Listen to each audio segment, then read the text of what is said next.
ब्रह्म सूत्र के द्वितीय अध्याय के तृतीय पाद के 13वें अधिकरण का हम लोग विचार कर रहे हैं। इस अधिकरण के 14 सूत्रों में से 10 सूत्र से इस अधिकरण का पूर्व पक्ष बताया जा रहा है। 10 सूत्रों में से 2 सूत्रों का विचार हो गया है। विषय है कि जो स्वतः निर्विकार चिद्रूप जीव है वह अणु है या व्यापक है। अणुवादी यहाँ के पूर्व पक्षी हैं। अणुवादियों ने कहा कि जीव अणु है। क्यों? तो प्रथम सूत्र में जीव में अणुत्व को बताने वाला एक हेतु बताया कि जीव की उत्क्रांति गति आगति का वेद में जो श्रवण हो रहा है वह जीव को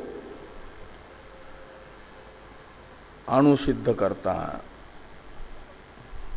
और द्वितीय सूत्र से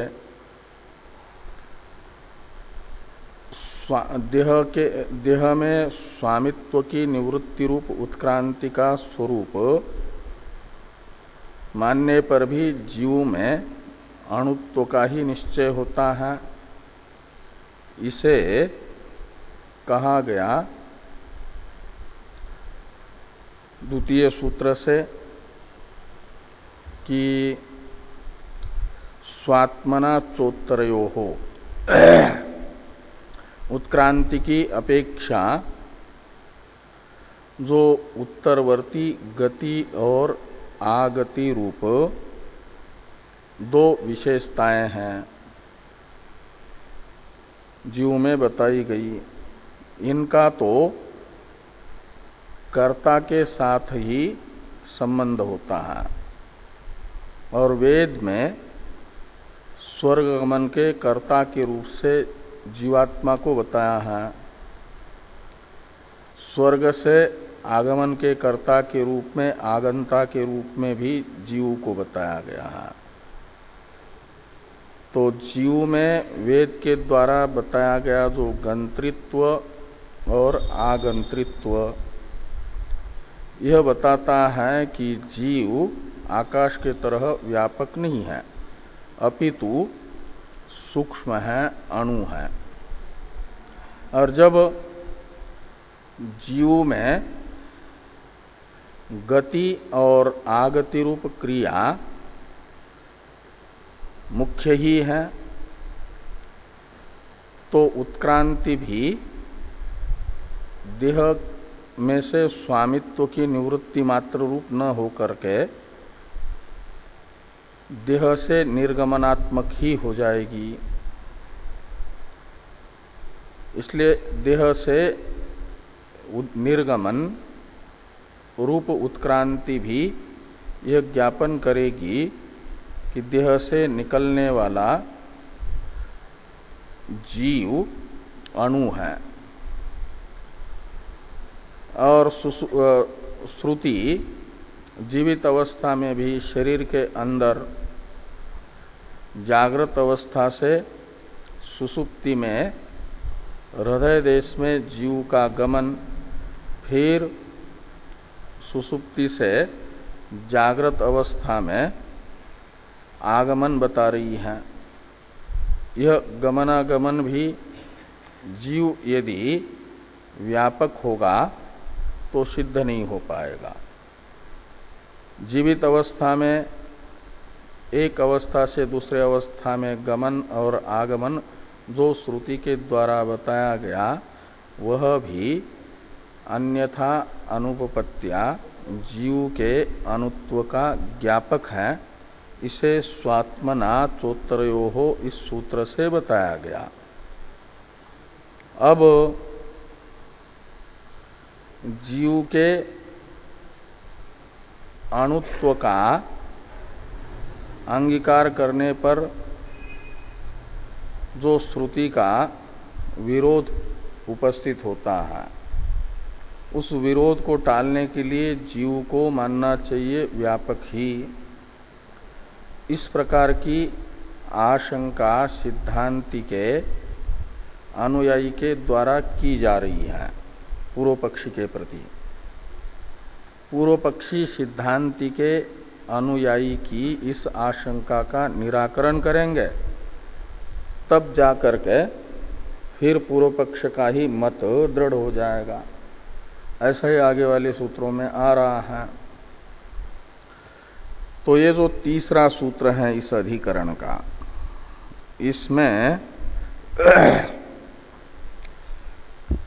अणुत्व परिमाण के विरोधी जो हैं सिद्धांती, उनके अनुयायी की पूर्वार्ध में आशंका है और नेत्राधिकारात इससे पूर्व पक्ष के द्वारा उस आशंका का जो निराकरण किया जा रहा है वो है।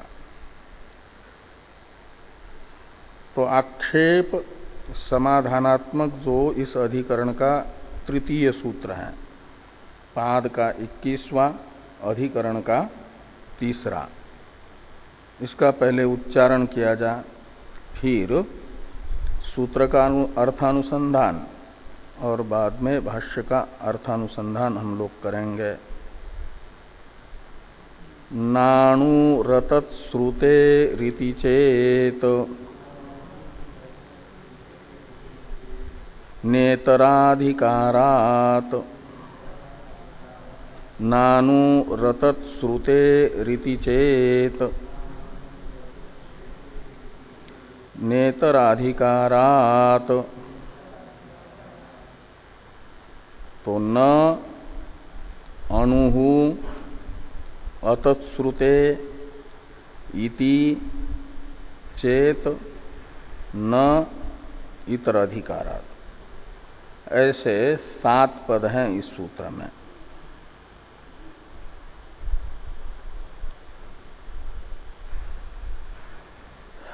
नात्मा अश्रुते नित्यत्वाच्च ताभ्य, ये जो सूत्र हैं 17वां, वहां से आत्मा पद की अनुवृत्ति आती है और नानु इसके साथ आत्मा शब्द का अन्वय करते हैं तो विरोधी की, पूर्व पक्षी के विरोधी की एक प्रतिज्ञा बन जाती है, प्रतिज्ञा वाक्य हो जाता है कि आत्मा न अणुहु, ऐसा आत्मा अणु परिमाण वाला नहीं है, आत्मा में अणुत्व नहीं है। इसमें आत्मा है पक्ष, अणुत्वाभाव है साध्य। तो इस प्रतिज्ञा की सिद्धि के लिए पूर्व पक्षी हेतु पूछेंगे। कस्मात, ऐसा एक पूर्व पक्षी की ओर से अवांतर प्रश्न होगा। जब सिद्धांति के अनुयायी पूर्व पक्षी को ये कहेंगे कि आत्मा अणु न, यानी आत्मा में अणुत्व परिमाण नहीं है, आत्मा का अर्थ है जीवात्मा, तो जीव में स्वतः अणुत्व नहीं है, ऐसा सिद्धांति के अनुयायी के मुख से सुना पूर्व पक्षी ने। तो पूर्व पक्षी ने पूछा कि कस्मात, क्यों आत्मा को अणु न माना जाए। पूर्व पक्षी के इस प्रश्न का उत्तर देने के लिए हेतु वाक्य है अश्रुते, अतत्श्रुते, अतत्श्रुते। इसमें तत्शब्द का अर्थ है अणुत्व और अतत् शब्द का अर्थ हो जाएगा अणुत्व विरोधी, अणुत्व विपरीत परिमाण। न यहां पर विपरीत अर्थ का बोधक है। तो तत्का अर्थ है पूर्व पक्षी जीव का जो परिमाण बताना चाहते हैं वह परिमाण। ये तो अर्थ निकलेगा तत्शब्द का, पूर्व पक्षी का अभिष्ट परिमाण। और अतत् शब्द का अर्थ है पूर्व पक्षी जिस परिमाण को जीव के बताना चाहते हैं उससे विपरीत परिमाण। तो अणुत्व से विपरीत है महत्व परिमाण, इसलिए अतत् शब्द का अर्थ निकलेगा अणुत्व से विपरीत महत्व परिमाण। ये अतत् शब्द का अर्थ हुआ। और श्रुति का अर्थ है श्रवणात्, तो इसलिए अतत् श्रुते का अर्थ निकलेगा जीव में महत्व परिमाण का श्रवण होने से। जीव के महत्व परिमाण को बताने वाली श्रुति विद्यमान होने से ये अतत् श्रुते शब्द का अर्थ निकलेगा। तो जब श्रुति जीव को महत्व परिमाण वाला बता रही है तो फिर जीव में अणुत्व परिमाण सिद्ध नहीं हो पाएगा। इसलिए सिद्धांति के अनुयायी कहते हैं कि जीवो न अणुहु, क्योंकि महत्व श्रुते, ऐसा महत्व श्रवणात्, श्रुति जीव में महत्व बताती है। कौन सी श्रुति है? तो सवा एष महान अज आत्मा योयम विज्ञानमय प्राणेषु, ये बृहदारण्यक श्रुति है। इसमें बताया गया कि वह महान अज आत्मा है। आत्मा यानी जीवात्मा, क्योंकि विज्ञानमय शब्द का भी आत्मा के विशेषण के रूप में प्रयोग है। तो विज्ञान में आत्मा महान है। महान कहते हैं महत्व परिमाण वाले को। और अज है का मतलब निर्विकार है, जन्म रूप विकार से रहित है। तो ये जो महान पद है आत्मा का विशेषण, वह आत्मा में महत्व परिमाण बता रहा है। तो महान इस श्रुति से आत्मा में महत्व परिमाण बताया गया है, इसलिए आत्मा को अणुत्व परिमाण वाला नहीं माना जा सकता। नानु रतत श्रुते, इतने का अर्थ है। इति चेत, ये पूर्व पक्षी सिद्धांति के अनुयायी का जो कथन है उसका अनुवाद करते हैं इसे। इति चेत यानी ऐसा यदि सिद्धांति के अनुयायी कहते हैं, तो अब पूर्व पक्षी कह रहे हैं कि न, यानी एक प्रकार से सवा एष महान अज आत्मा विज्ञानमय प्राणेषु, इस श्रुति का विरोध पूर्व पक्ष के मत में सिद्धांति के अनुयायी ने बताया। महान इस श्रुति के विरोध की आशंका की। पूर्व पक्षी कहते हैं कि न, यानी सिद्धांति के अनुयायी को जीव को अणुत्व परिमाण वाला मानने पर जो श्रुति विरोध नामक दोष हमारे मत में प्रतीत हो रहा है वह दोष नहीं है। ये न शब्द का अर्थ है। इति चेत के बाद में जो न है वह न कह रहा है कि सिद्धांति के अनुयायी को पूर्व पक्ष के मत में जो श्रुति विरोध नामक दोष प्रतीत हो रहा है वह दोष नहीं है अणुत्ववादी के मत में। ये न शब्द का अर्थ है।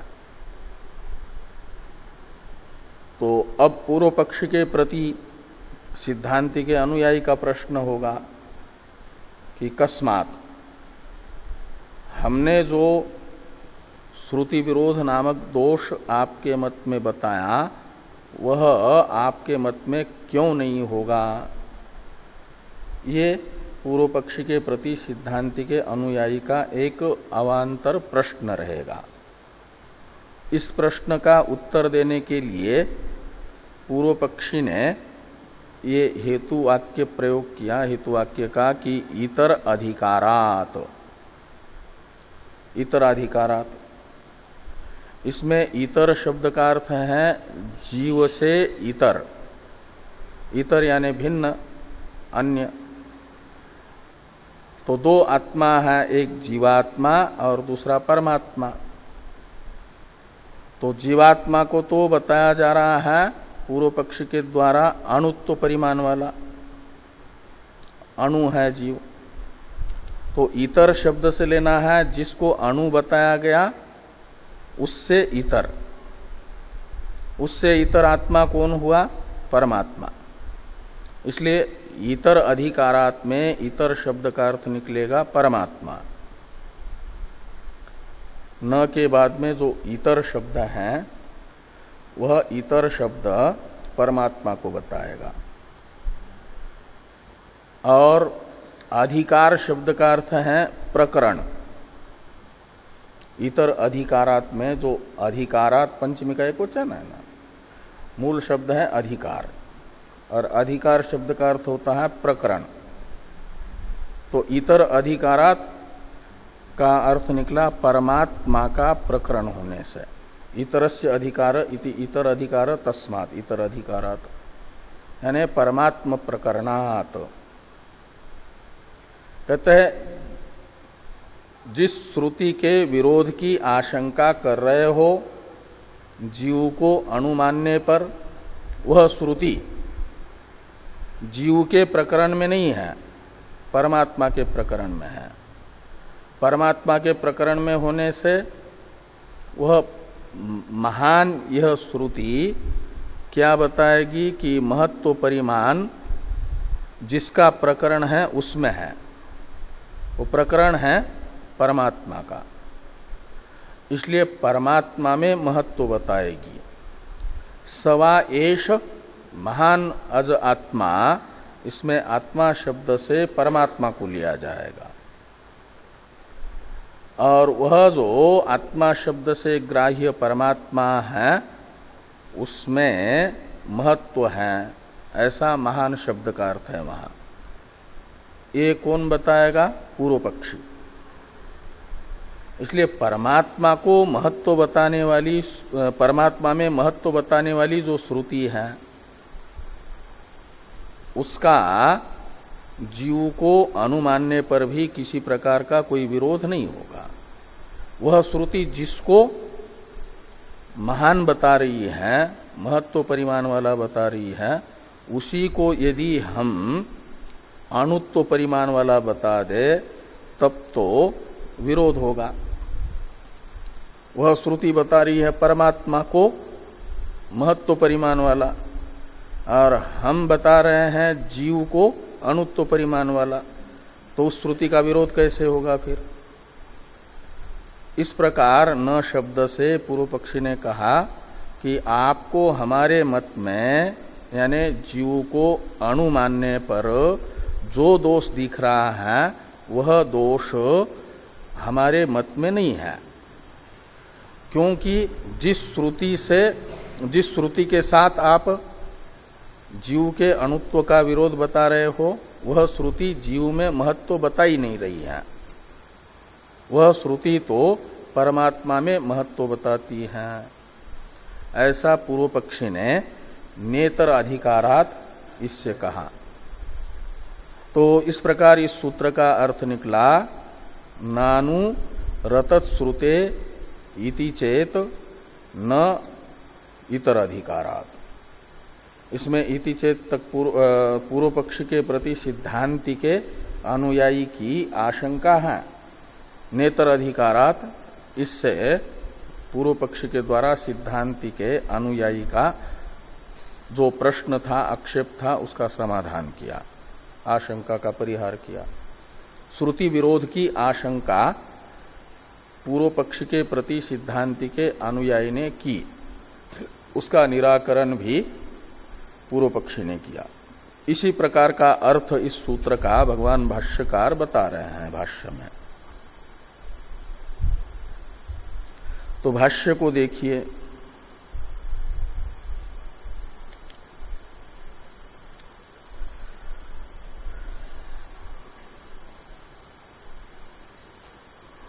सूत्रस्थ इतर अधिकारात का टीका में टीकाकार अर्थ करते हैं ब्रह्म प्रकरणात्, यानी इतर शब्द ब्रह्म का, परमात्मा का परामर्शक है। अधिकार शब्द का अर्थ है प्रकरण, इसलिए टीका में लिखा है ना कि इतर अधिकारात यानी ब्रह्म प्रकरणात्।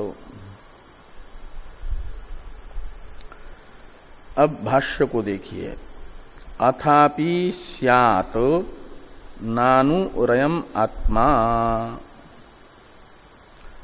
नानु अतत् श्रुते, इसकी व्याख्या कर रहे हैं प्रथम। अथापि स्यात् इतने का अर्थ है कि जीव में उत्क्रांति, गति और आगति मुख्य मानने पर भी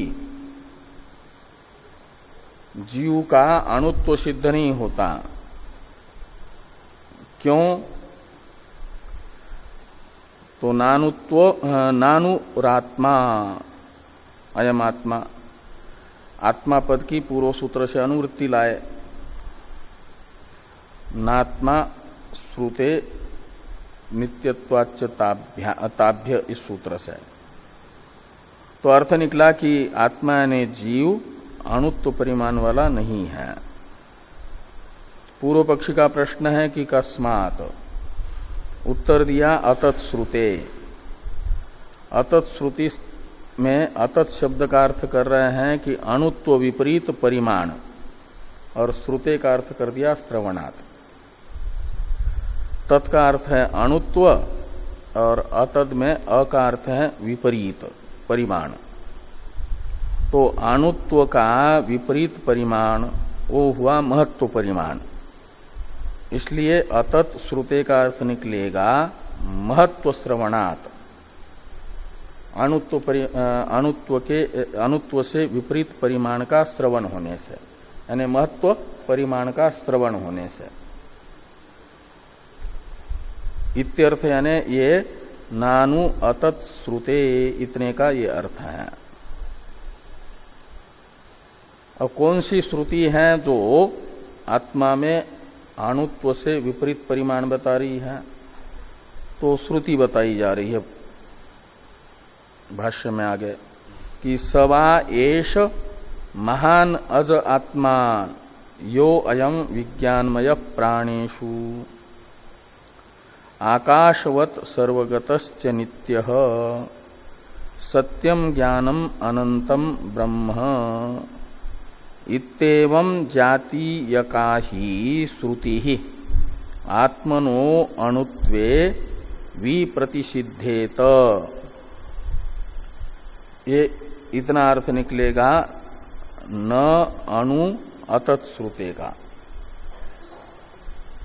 तो कहते हैं ये जो श्रुतियां हैं, सवा एष महान अज आत्मा, इसमें महान ये आत्मा का विशेषण दे करके श्रुति आत्मा में अणुत्व से विपरीत महत्व परिमाण बता रही है।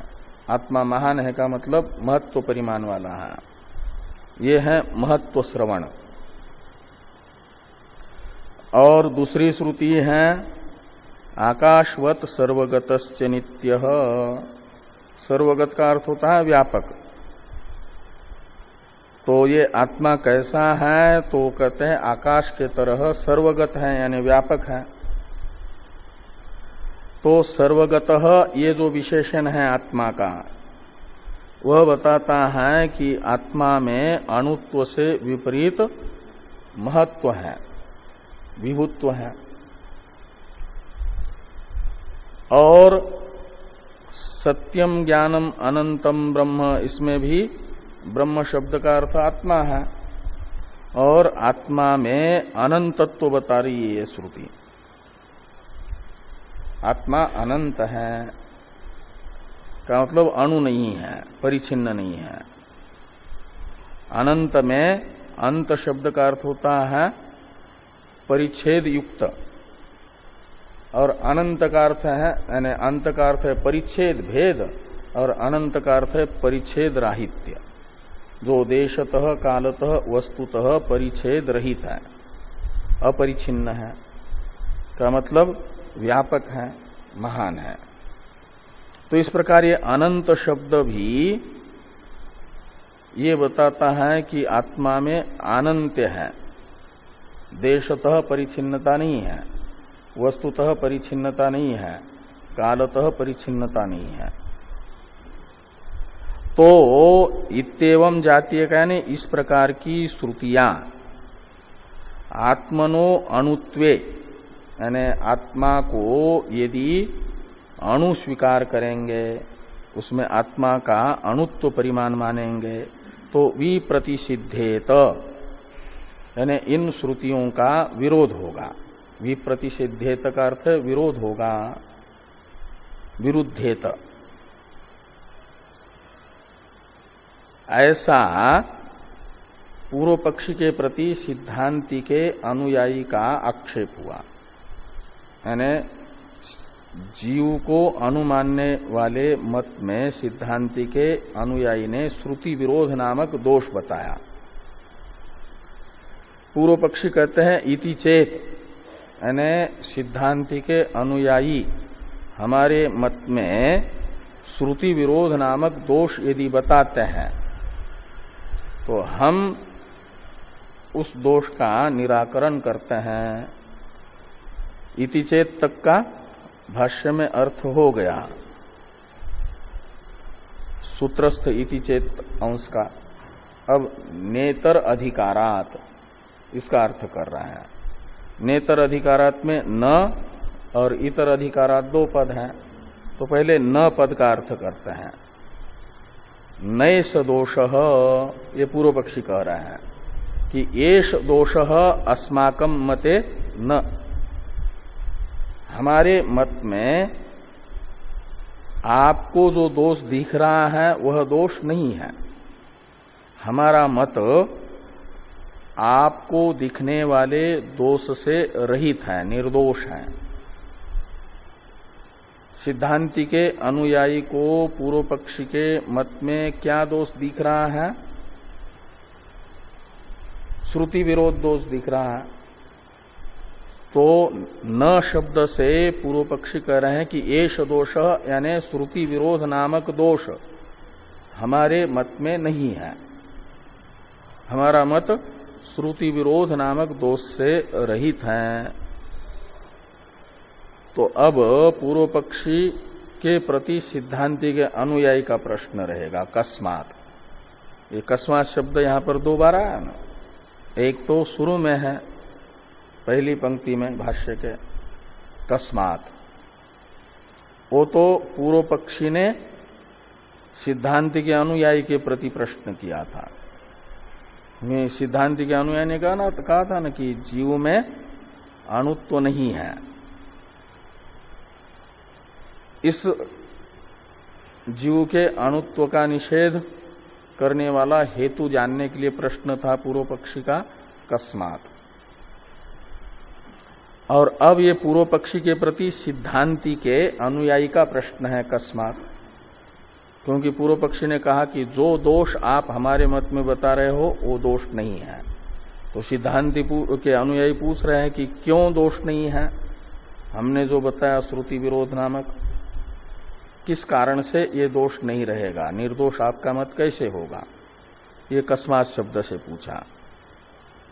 पूर्व पक्षी हेतु बता रहे हैं कि इतर अधिकारात, और इस इतर अधिकारात का अर्थ कर दिया टीका में टीकाकार ने ब्रह्म प्रकरणात। ब्रह्म का प्रकरण होने से इतर अधिकारात का अर्थ हुआ।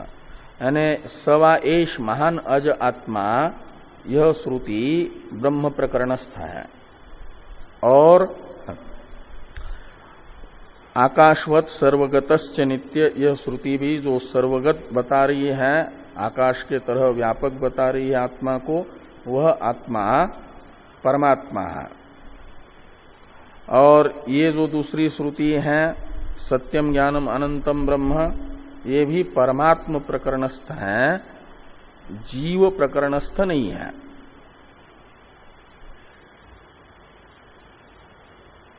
तो ये पूर्व पक्षी का कथन है इतर अधिकारात् से। अब परस्य ही आत्मनः प्रक्रियायाम ऐसा परिमाणांतर श्रुति इत्यादि वाक्य से इतर अधिकारात् इसी पद की व्याख्या भाष्यकार भगवान कर रहे हैं। परस्य ही आत्मनः इत्यादि भाष्य वाक्य की अवतरण टीका है कि ननु महत्व श्रुते है कथम पर प्रकरणस्थत्वम इत्यत आह परस्येति। ये जो सवा एष महान अज आत्मा, इस वाक्यस्थ महत्व, ये जो श्रुति है, महत्व जो पद है, इसे पर प्रकरणस्थ कैसे कहा जाएगा? परमात्मा के प्रकरण में है ऐसा इसे क्यों कहते हो? ये कैसे होगी परमात्मा प्रकरणस्थ? ये पूर्व पक्षी के प्रति सिद्धांति के अनुयायी का प्रश्न है।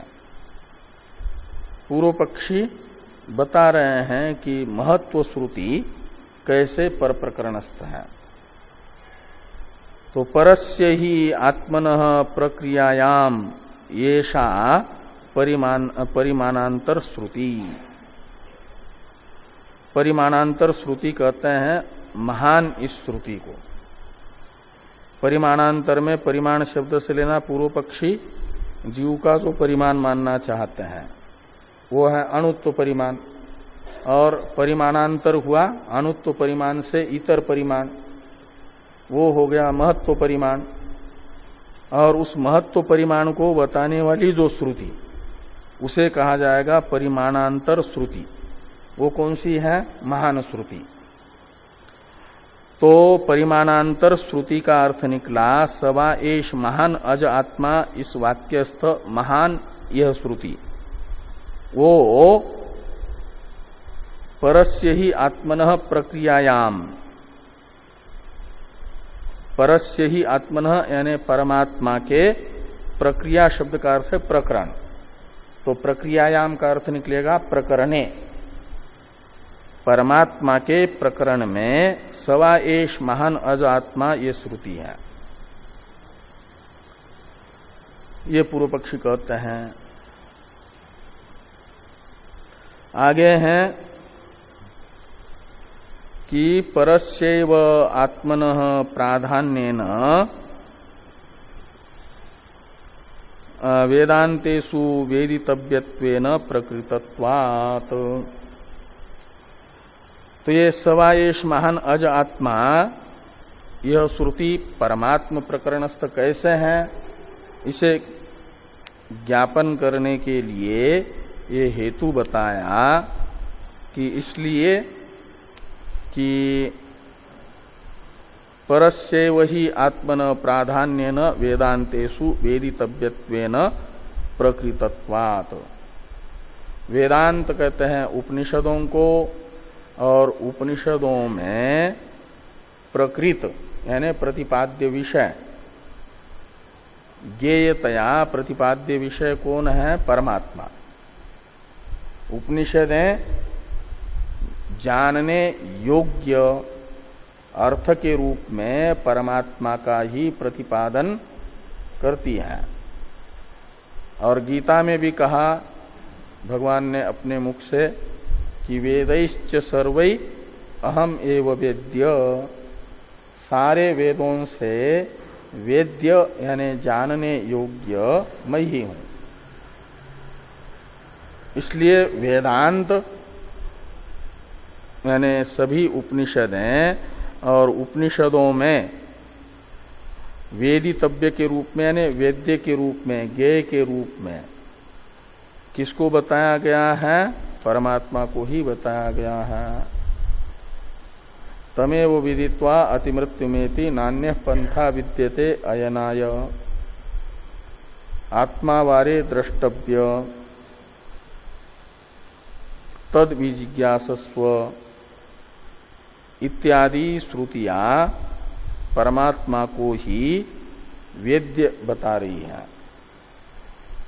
ये यहां पर कहा गया कि परस्य एव आत्मन प्राधान्येन वेदांतेषु वेदितव्यत्वेन प्रकृतत्वात्, प्रधान रूप से मुख्य रूप से उपनिषद प्रतिपाद्य परमात्मा है। इसलिए सारा वेदांत यानी ज्ञान कांड, वेदों का जो ज्ञान कांड है उसे माना जाएगा परमात्मा का ही प्रकरण, क्योंकि ज्ञान कांड के द्वारा वेदितव्य परमात्मा ही है। और उसी ज्ञान कांड में आया हुआ वाक्य है सवा एष महान अजात्मा, इसलिए इसे माना जाएगा परमात्म प्रकरणस्थ, परमात्मा के प्रकरण में आया हुआ वाक्य। वह महत्व बता रहा है महान ये विशेषण, लेकिन किसमें? उस प्रकरण में जो वेदितव्य के रूप में प्रतिपाद्य है। तो वेदितव्य के रूप में प्रतिपाद्य कौन है? परमात्मा। इसलिए परमात्मा में महत्व बताएगा महान ये विशेषण, न कि जीव में। ये पूर्व पक्षी का अभिप्राय है इतर अधिकारात इस हेतु के द्वारा।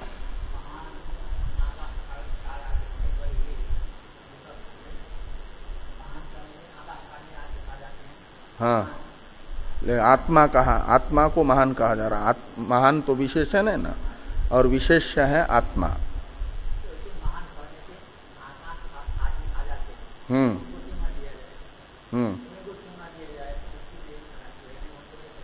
नहीं नहीं ले सकते, क्योंकि वो आत्मा नहीं है। प्रतिपाद्य जो ब्रह्म है, चेतन है, वो नहीं है वे। नहीं, महान तो विधेय है ना, वहां महान विधेय है, महत्व है विधेय, उद्देश्य है आत्मा। तो आत्मा में महत्व बताया जा रहा है। वो आत्मा कौन? तो उपनिषद प्रतिपाद्य आत्मा परमात्मा। वह कैसा है? तो महान है यानी व्यापक है, ये बताया जा रहा है। परमात्मा का महत्व परिमाण बताया जा रहा है, ये पूर्व पक्षी कह रहे हैं।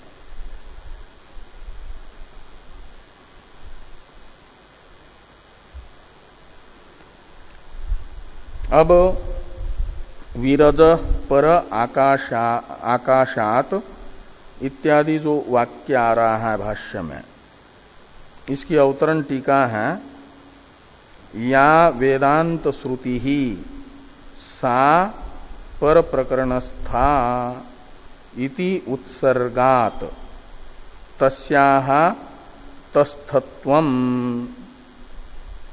ब्रह्मारभ्याधितत्वाच्च इत्याह विरज इति। परस्य ही आत्मनः प्रक्रियायाम इत्यादि वाक्य का अर्थ बताते हुए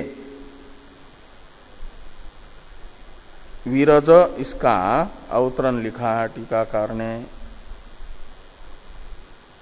एक व्याप्ति बताई कि या वेदांत श्रुति ही सा पर प्रकरणस्था, ये उत्सर्ग यानी सामान्य व्याप्ति है कि जो उपनिषद वाक्य हैं, वेदांत श्रुति का मतलब वेदांत रूप श्रुति, उपनिषद रूपा श्रुति है, वह पर प्रकरणस्थ ही रहेगी,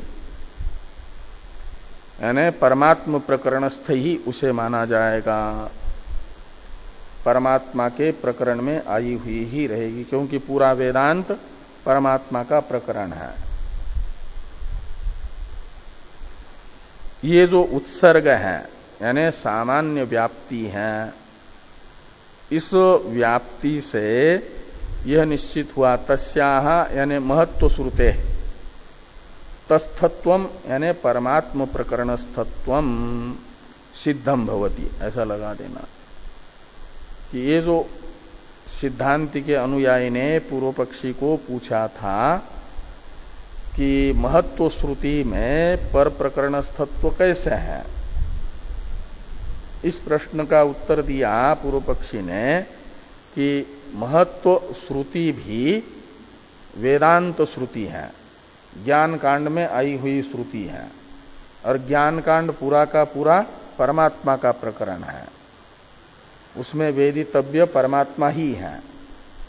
इसलिए तो वेदितव्य के रूप में, वेद्य के रूप में परमात्मा का ही प्रतिपादन होने के कारण और उसी वेदांत की ये श्रुति होने से इसको भी परमात्म प्रकरणस्थ माना जाएगा। ये उत्तर दिया आप सिद्धांति के अनुयायी के प्रश्न का। अब ये जो है आपकी इसी महत्व श्रुति को ही ये परमात्म प्रकरणस्थ ही होगी, इसका ज्ञापन करने के लिए दूसरा एक हेतु है कि ब्रह्मारभ्य अधितत्वाच्च, ब्रह्मारभ्याधितत्वाच्च कहते हैं इसलिए भी सवा एष महान अज आत्मा इत्यादि श्रुतियों को ब्रह्म प्रकरणस्थ माना जाएगा कि ब्रह्म का उपक्रम करके ब्रह्म का उपक्रम करके ये अधित है यानी पठित है, सवा एष महान अज आत्मा इत्यादि श्रुतियां, इसलिए भी ये परमात्म प्रकरणस्थ हैं, ये अर्थ निकला। इसी के लिए वाक्य लिखते हैं कि विरज पर आकाशात इत्येवं विधाच्च परस्यैव आत्मनः तत्र तत्र विशेष अधिकारात्। तो विरजः पर आकाशात, ये जो परमात्मा है, ब्रह्म है, वो कैसा है? तो आकाशात परः, वो आकाश से भी पर है। और पर शब्द का अर्थ है उत्कृष्ट, व्यापक, सूक्ष्म। तो आकाशात परः यानी आकाश से भी व्यापक है। और कैसा है? तो विरजः है। तो विरजः का अर्थ है निर्दोष। टीका में टीकाकार लिखते हैं विरजः यानी निर्दोष इत्यर्थ। रज का अर्थ है दोष, और विरज का अर्थ निकलेगा विगत दोष यस्मात्। रज कहते हैं मल को। हाँ, रजोगुण भी, रजोगुण से उपलक्षित राग और राग से उपलक्षित द्वेष भी। तो राग द्वेषादि मल से, दोष से रहित विरज कहा जाता है। तो विरज पर आकाशात इत्यादि श्रुतियों से भी ये सिद्ध होता है कि वेदांत जो है परमात्मा का प्रकरण है, और वहां पर आई हुई ये सवा एष महान अज आत्मा इत्यादि श्रुतियां परमात्मा विषयक है। वो परमात्मा में बताएगी महत्व परिमाण। फिर एक पूर्व पक्षी के प्रति सिद्धांति के अनुयायी की आशंका है, ननु योयम इत्यादि से। इसका अवतरण है टीका में, विज्ञानमय श्रुत्या प्रकरणम बाध्यम इति शंकते ननु इति। कहते हैं ये जो सवा एष महान अज आत्मा योयम विज्ञानमय प्राणेषु, इस श्रुति में एक विज्ञानमय शब्द का प्रयोग है। तो विज्ञानमय ये जो एक पदात्मिका श्रुति है, इससे प्रकरण को बाधित समझना चाहिए। प्रकरण को बाधित समझना चाहिए का अर्थ है कि ये मानना चाहिए कि एक मीमांसा का न्याय है क्या कि श्रुति लिंग प्रकरण श्रुति लिंग वाक्य प्रकरण स्थान समाख्यानाम पार दौर्बल्यम विप्रकर्षात। हाँ, अर्थ विप्रकर्षात। तो इसमें ये बताया गया 6 प्रमाण हैं। उन 6 प्रमाणों में से पूर्व प्रमाण की अपेक्षा उत्तर प्रमाण दुर्बल होता है, पार दौर्बल्यम। क्यों? तो अर्थ विप्रकाशात, वो अर्थ से दूर होता जाता है। तो सबसे पहला प्रमाण है वो सबसे बलवान माना जाएगा। तो 6 प्रमाणों में सबसे पहला बताया है श्रुति को, दूसरा है लिंग प्रमाण, तीसरा है वाक्य प्रकरण प्रमाण, वाक्य प्रमाण श्रुति लिंग वाक्य, और चौथा है प्रकरण, पांचवा है समाख्या स्थान, और छठा है समाख्या। ऐसे 6 प्रमाण हैं। इनमें से जो पहले हैं वो बलवान, सबसे पहले है श्रुति, इसलिए इसको सबसे बलवान माना जाएगा। और श्रुति कहते हैं निरपेक्ष रवः श्रुति, जो शब्द अपने अर्थ को बताने के लिए किसी भी लिंगादि प्रमाणांतर की अपेक्षा नहीं करता, उसे कहा जाता है श्रुति। तो विज्ञानमय ये जो पद हैं, ये अपना जो अर्थ है जीव रूप अर्थ, उसको बताने के लिए लिंग प्रमाण या वाक्य प्रमाण या प्रकरण प्रमाण की अपेक्षा नहीं करता। इसलिए निरपेक्ष रव यानी शब्द हुआ, ये श्रुति है। और विज्ञान में ये जो एक पदात्मिका श्रुति है, इससे वो प्रकरण बाधित हो जाएगा। क्यों कहते? दुर्बल होने से। क्योंकि ये तो प्रकरण तो चौथा प्रमाण है ना। पहला प्रमाण है श्रुति, दूसरा है लिंग, तीसरा है वाक्य, और चौथे कोटि में आता है प्रकरण। तो पूर्व पक्षी ने तो महत्व श्रुति को परमात्म प्रकरणस्थ बता करके ये बताया कि ये महत्व श्रुति क्या कर रही है कि परमात्मा में महत्व बता रही है, जीवात्मा में नहीं।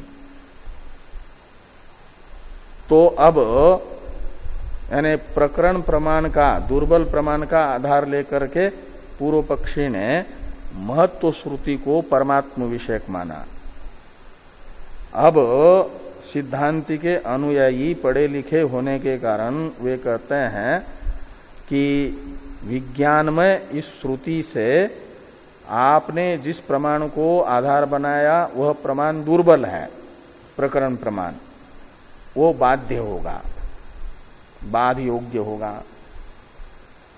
इस प्रकार की शंका ननु इत्यादि से पूर्व पक्षी के प्रति सिद्धांति के अनुयायी कर रहे हैं।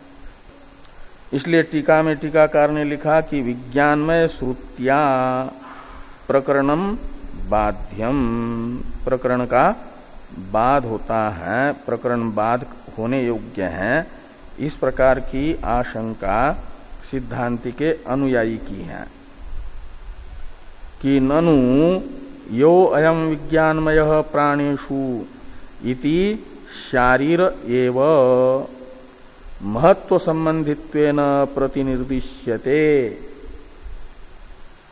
ये जो सवा एष महान अजात्मा, इस श्रुति में महत्व परिमाण को बताने वाला जो महान शब्द है और उसके द्वारा बताया गया महत्व परिमाण का आश्रय आत्मा कौन है? तो विज्ञान में आत्मा बताया। तो विज्ञानमय पद का भी प्रयोग है ना, यो अयम विज्ञानमय प्राणेषु। तो प्राणादि उपाधि में प्राण शब्द है कार्यक्रम संघात का ज्ञापक। तो कार्यक्रम संघात के अंदर जो विज्ञानमय पुरुष है, विज्ञानमय पुरुष है जीव, और उस जीव रूप आत्मा को, जीवात्मा को एष महान अजात्मा ये श्रुति महत्व परिमाण वाला बता रही है। का मतलब ये हुआ कि विज्ञानमय इस श्रुति से यह ज्ञापन हो रहा है कि शारीर एव, शारीर का अर्थ है जीव, और जीव का ही महत्व परिमाण के संबंधी के रूप में, यानी आश्रय के रूप में निर्देश है।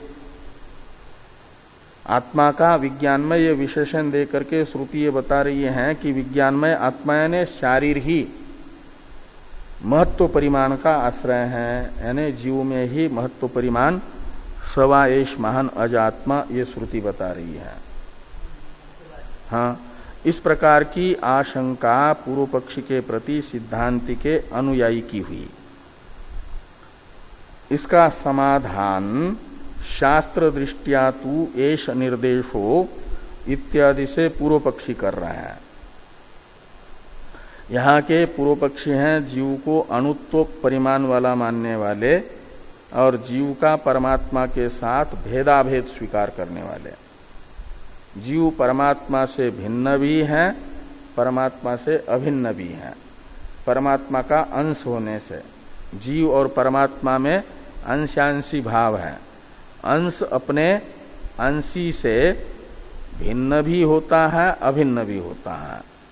ऐसे अणुत्व परिमाण वाला जो जीव है वह अपने अंशी परमात्मा से भिन्न भी है, अभिन्न भी है।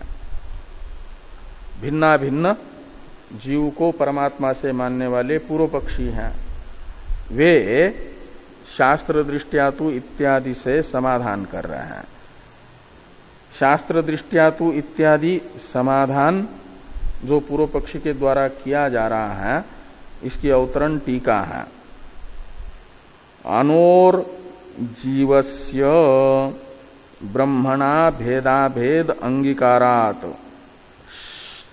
शास्त्रीय अभेद दृष्टिया महत्वोक्ति यथा वामदेवस्य अहम मनु इति सर्वात्मत्वोक्ति ही इति अविरोधम आह शास्त्रेति।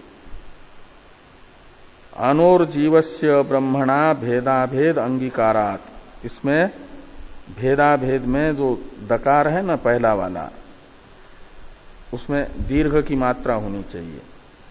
भेदाभेद अंगीकारात् रसोई है ना, वो दीर्घ होना चाहिए। भेद और आगे है अभेद, अकह सवर्णी दीर्घ से दीर्घ हो गया, तो भेदाभेद अंगीकारात् यानी अणुत्व परिमाण वाला जो जीव है उसका अपने अंशी ब्रह्म के साथ हम भेद भी और अभेद भी अंगीकार करते हैं।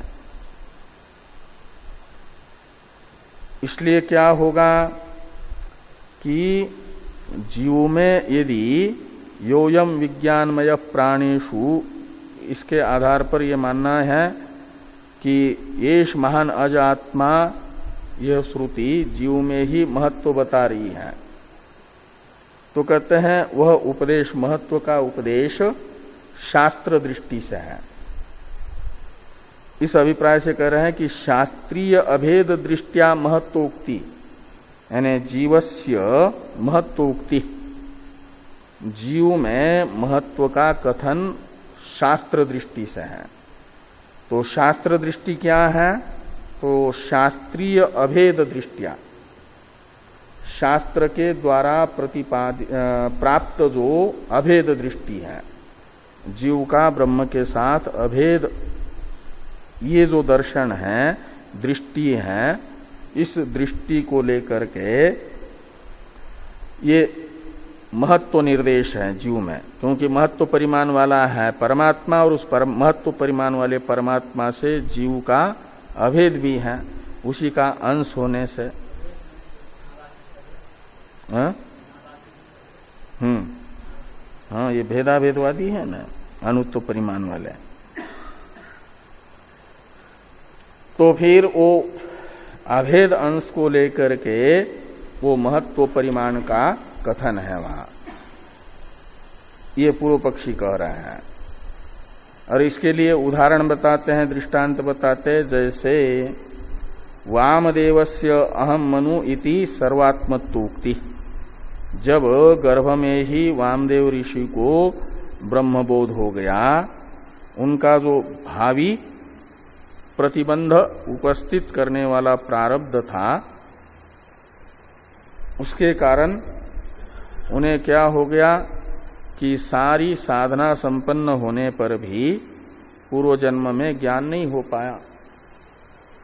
ज्ञान की उत्पत्ति में प्रतिबंधक जो दोष होते हैं, साधक को अपने साधना से निवृत्त करने योग्य, उनकी निवृत्ति पूर्व जन्म में ही वामदेव जी के हो गई थी।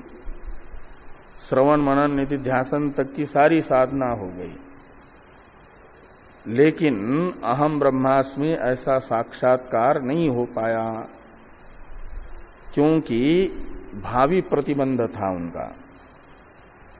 और वो प्रारब्ध, भावी प्रतिबंध उपस्थित करने वाला प्रारब्ध जब तक क्षीण नहीं होता भोग करके, तब तक ज्ञान नहीं हो पाता।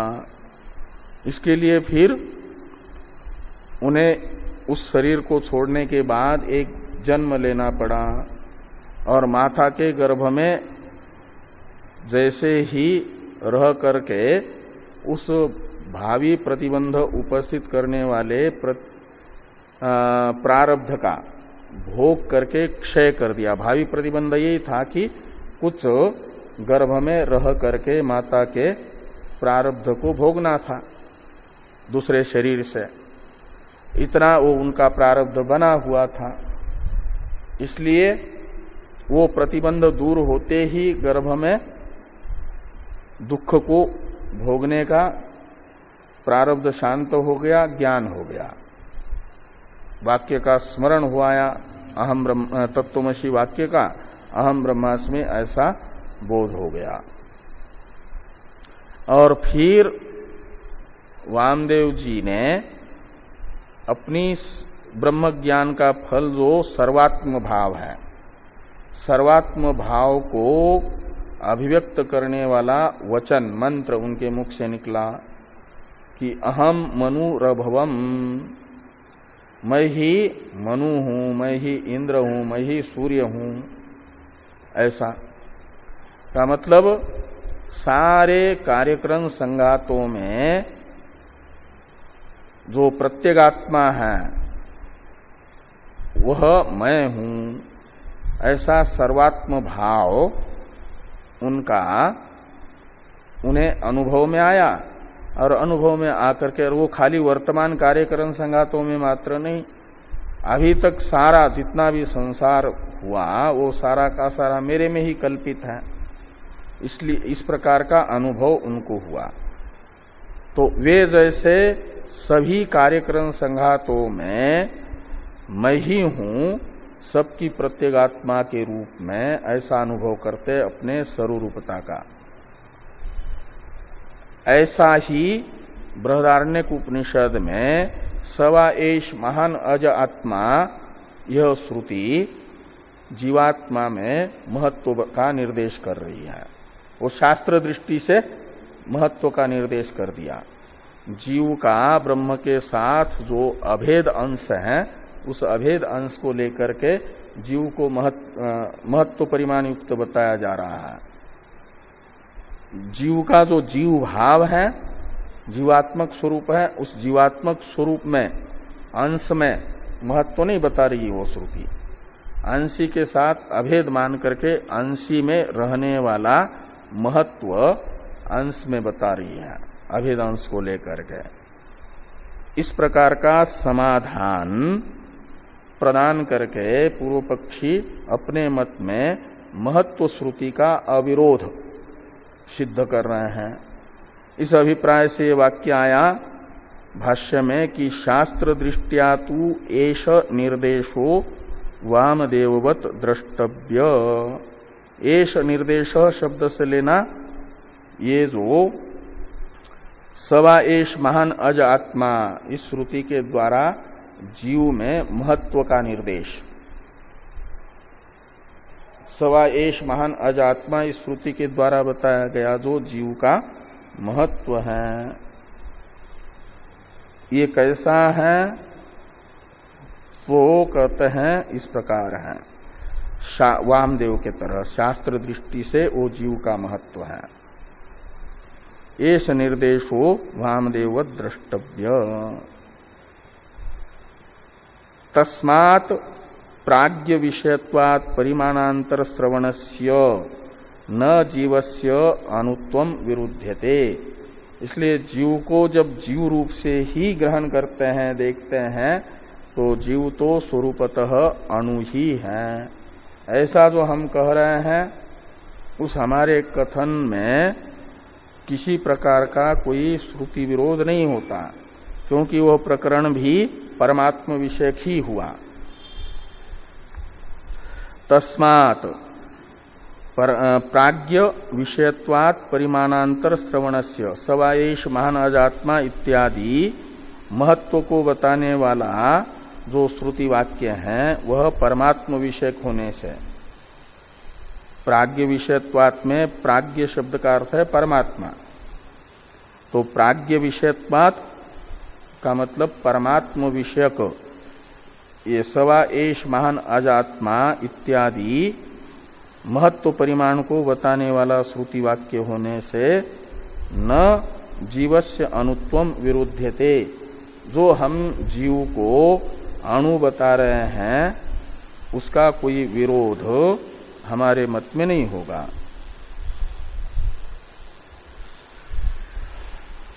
इस प्रकार ये तीसरे सूत्र का विचार संपन्न होता है। चौथे सूत्र का विचार हम लोग कल करेंगे।